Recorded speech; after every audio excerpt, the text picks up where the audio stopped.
Kemudian kita lanjutkan materi tentang kedokteran Islam, yaitu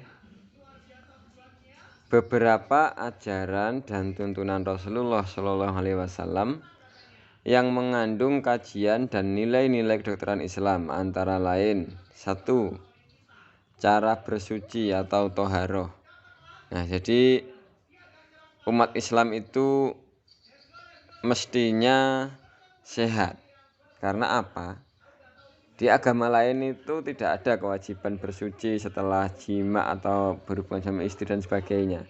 Sementara dalam Islam, setelah kita melakukan hubungan suami istri, maka sebelum melakukan sholat dan sebagainya kita wajib toharoh untuk membersihkan diri kita dengan syarat dan rukun sesuai yang sudah diatur dalam agama Islam. Kemudian cara berwudu. Jika wudu kita ini benar sesuai dengan sifat wudu Nabi, insya Allah organ-organ yang berhubungan dengan titik meridian itu akan terusap setiap saat kita wudu. Jadi kita mengusap kulit kita sehari minimal 5 kali sebelum sholat. Itu secara otomatis mengaktifkan organ-organ dalam yang sarafnya itu nyampe ke tangan kita, ke kaki kita, ke telinga kita gitu. Nah, kemudian istinja atau bersuci, bagaimana harus dengan tangan kiri. Nah, ternyata setelah diteliti, di tangan kiri kita itu ada antibiotik alami. Jadi itulah kenapa meskipun setiap kita mengeluarkan kotoran, tempatnya kotor, itu tidak pernah infeksi atau iritasi. Karena apa? Karena saat kita membersihkan kotoran itu ada antiseptik yang berpindah dari tangan kita ke lubang tempat kita keluar kotoran tadi. Nah, makanya justru orang luar yang banyak pakai tisu itu timbul masalah di organ tempat keluarnya kotoran itu. Kemudian larangan buang air kecil atau kencing di kolam yang tergenang. Ini jelas sangat mengganggu ekosistem alam yang ada di situ. Kemudian sunnah muakhad untuk berkhitan atau memotong kulup pada laki-laki dan memotong sebagian labia minora yang memanjang bagi wanita. Nah, ini karena apa? Karena jika tidak dipotong kulup pada laki-laki itu air seni yang keluar saat kita kencing itu tidak bisa bersih sehingga mudah sakit atau menderita penyakit kelamin.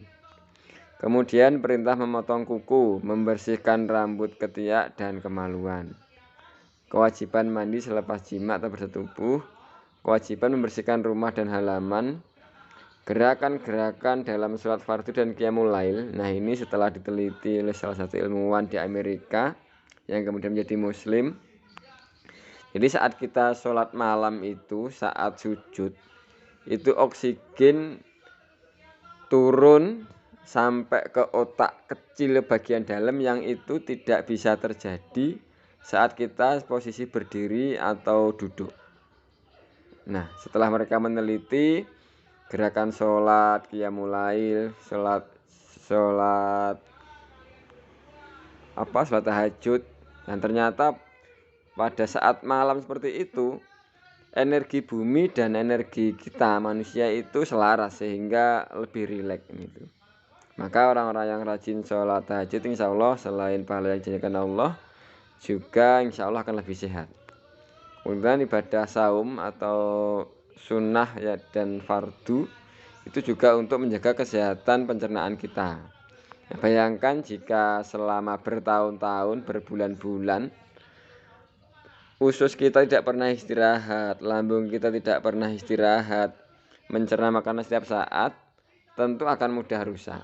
Karena itu Allah memberikan perintah puasa, baik itu fardu maupun sunnah, itu untuk menjaga kesehatan sistem pencernaan kita. Tuntunan mengakhirkan sahur dan menyegerakan berbuka puasa itu juga mengandung hikmah yang luar biasa. Larangan makan, minum sambil berdiri, berbaring dan bersandar serta minum dalam satu kali nafas. Ya, jadi minum itu bagusnya setiap 3 teguk istirahat, ambil nafas, setiap 3 teguk istirahat, ambil nafas.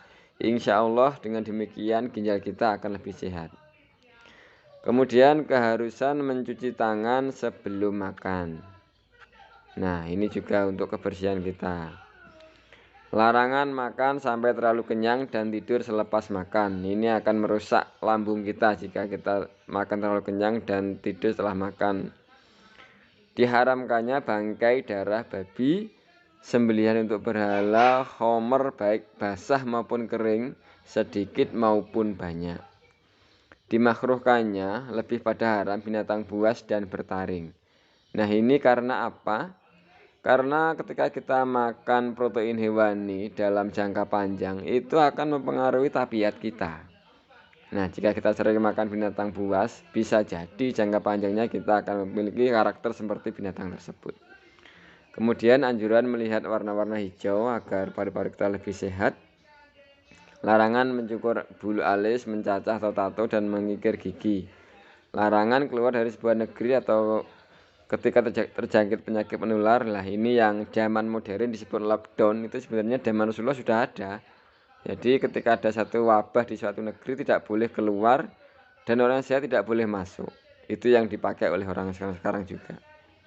Larangan menyatukan hewan yang sakit dan yang sehat. Larangan berobat dengan zat yang haram. Nah, ini yang harus kita sadarkan ke masyarakat agar mereka mau beralih ke herbal-herbal yang halal. Anjuran memberi harapan kepada seorang yang penderita sakit. Disebutkannya madu sebagai obat dalam Al-Quran dan hadis. Disebutkannya kurma, habas sauda, zaitun dan sebagai obat. Anjuran tidak memakan makanan yang panas dan tidak meniup makanan dan minuman. Jadi tidak boleh makan minum itu ditiup. Karena apa? Karena udara dari dalam mulut kita itu mengandung asam sulfida yang kurang bagus untuk kita.